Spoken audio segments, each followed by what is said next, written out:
Pemirsa, Anda masih bersama Berita Lampung. Bagi Anda yang baru bergabung, berikut Berita Lampung pilihan hari ini.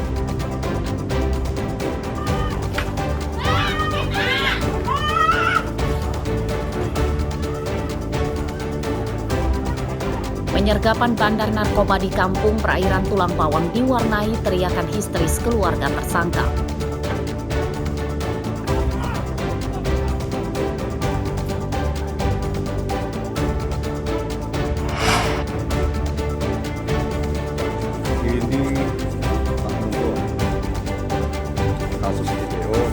Seorang mantan kepala desa yang jadi buronan kasus korupsi dana desa diringkus di tempat persembunyiannya.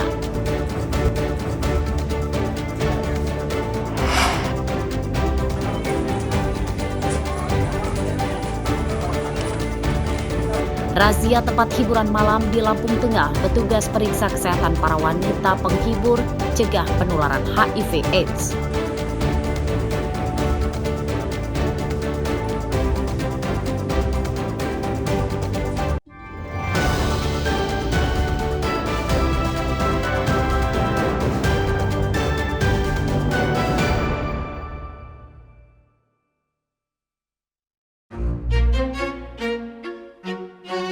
Pengembangan food estate ini dikalkulasi secara matang.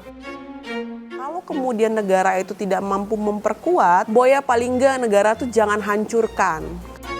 Masalah pangan adalah hidup dan matinya bangsa Indonesia. Ya lebih milih panen sendiri, nanam sendiri, punya kebanggaan sendirilah ya.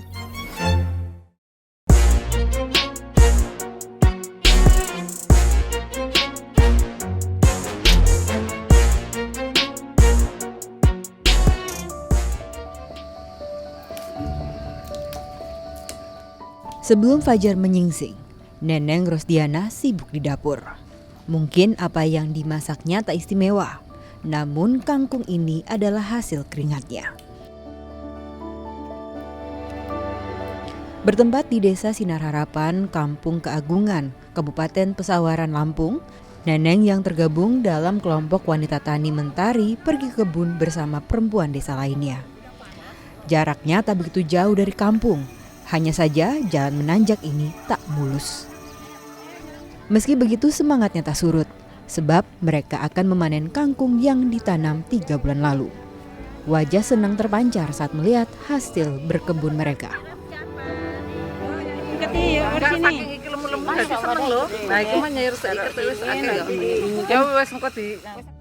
Seluruh kangkung yang dipanen dikumpulkan lalu diikat untuk dibagi-bagi ke setiap anggota KWT Mentari.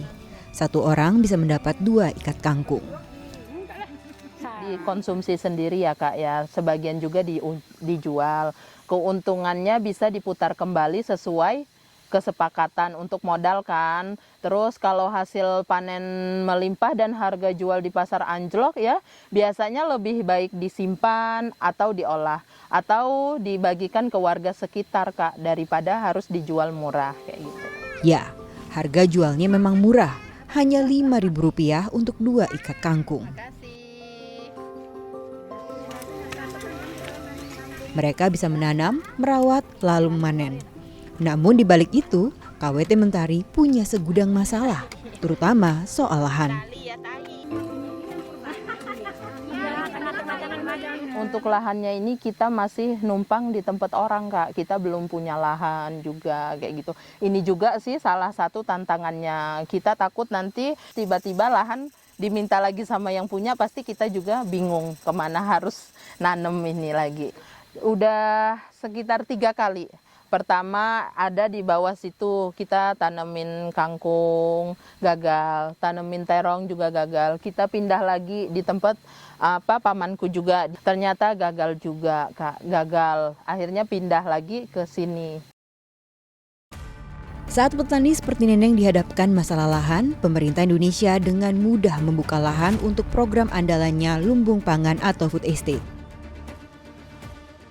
Saya sudah menyinggung beberapa kali mengenai peringatan dari FAO mengenai krisis pangan dunia. Program untuk mengatasi krisis pangan di era pemerintahan Joko Widodo pada 2020 lalu bisa dikatakan lagu lama. karena hal serupa pernah dilakukan presiden-presiden sebelumnya.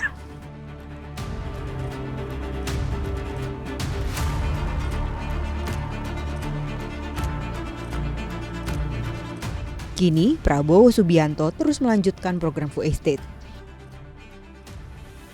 Apakah program-program yang mengatasnamakan ketahanan pangan dalam beberapa dekade terakhir ini berhasil? Wali menilai sebaliknya. Ada proses konsentrasi penguasaan tanah oleh modal gitu. Jadi sebenarnya dia nggak peduli program ini mau berhasil atau enggak. Karena tujuan utamanya adalah bagaimana lahan dalam skala besar itu bisa dikelola oleh korporasi gitu. Dan ada anggaran negara yang berjalan di sana gitu. Jadi ada sebuah kontradiksi di mana kedaulatan pangan itu dihancurkan oleh ambisi pemenuhan pangan dalam skala yang besar oleh negara melalui program food estate. Dan semuanya itu masih terbukti gagal. Belum ada food estate yang benar-benar berhasil ya. Sebut saja food estate Gunung Mas di Kalimantan Tengah. Dari hasil temuan Greenpeace, kegagalan panen singkong yang ditanam di lahan 600 hektare pada November 2020 ditutupi dengan panen jagung yang ditanam dalam polybag pada 2023. Anggaran untuk menjalankan program ketahanan pangan ini tidak sedikit. Dari tahun ke tahun, anggarannya terus naik.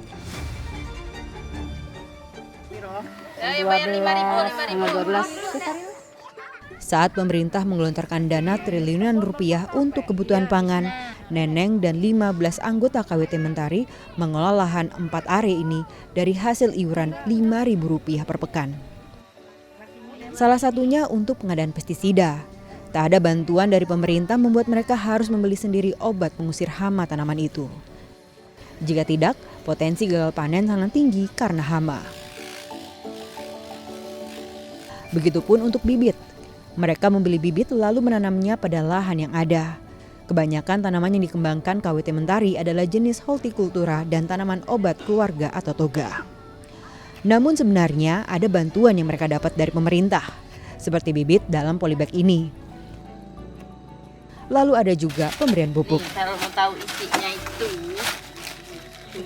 ini yang pupuk dari... Pemberian pemerintah ini lebih menyerupai sekam yang secara fungsi berbeda dengan pupuk. Yang benar-benar pupuk hanyalah cairan organik dalam kemasan botol ini. Meski bantuan pupuk terbatas, ke-16 perempuan petani ini tak habis akal. Mereka memanfaatkan kotoran kambing sebagai pupuk. Tak perlu biaya, kotoran kambing yang berlimpah di kandang dikumpulkan lalu dikeringkan dan dijadikan pupuk kandang.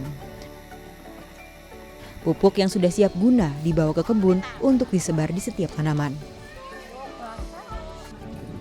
Kalau emang ada bantuannya itu kita anggap bonus, kalau enggak ya kita memang tetap berjalan seperti biasa, kita tetap seminggu sekali kerja. Ya kita ngandalin modal kita dari itu tadi, iuran. Paling utama diperhatikan lah ya, mereka bisa terjun langsung ke sini atau mereka bisa mendampingin gimana caranya nih biar kita itu lebih maju. Nah, masalah yang nggak hadir Ibu ya. Masalah swasembada pangan. Masalah pangan adalah hidup dan matinya bangsa Indonesia. Saya ulangi, masalah pangan adalah masalah kedaulatan. Masalah pangan adalah masalah kemerdekaan. Masalah pangan adalah masalah survival kita sebagai bangsa. Kalau kita mau jadi negara maju, pangan harus aman dulu. Target pemerintah untuk mencapai swasembada pangan pada 2027 bukanlah hal baru. Seharusnya pemerintah fokus membangun kedaulatan pangan dengan menggandeng kelompok tani yang ada di penjuru tanah air seperti Neneng dan KWT Mentari. Dia nggak memikirkan bagaimana cara produksinya dan siapa yang memproduksinya. Dia hanya memikirkan bagaimana pangan itu ada gitu. Sehingga ketika pun hak masyarakatnya dilanggar, hak atas lingkungannya dilanggar, itu menjadi hal yang wajar gitu karena tujuan utamanya adalah menghasilkan pangan.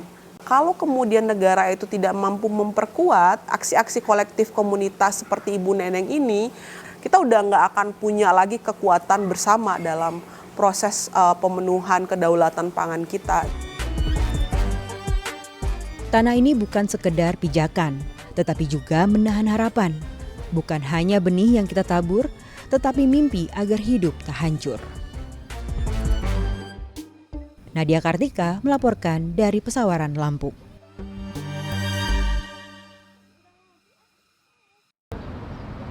Pemirsa, informasi tadi menutup perjumpaan kita pada pagi ini. Saya Ade Anissa beserta redaksi yang bertugas berterima kasih. Selamat beraktivitas kembali dan sampai jumpa.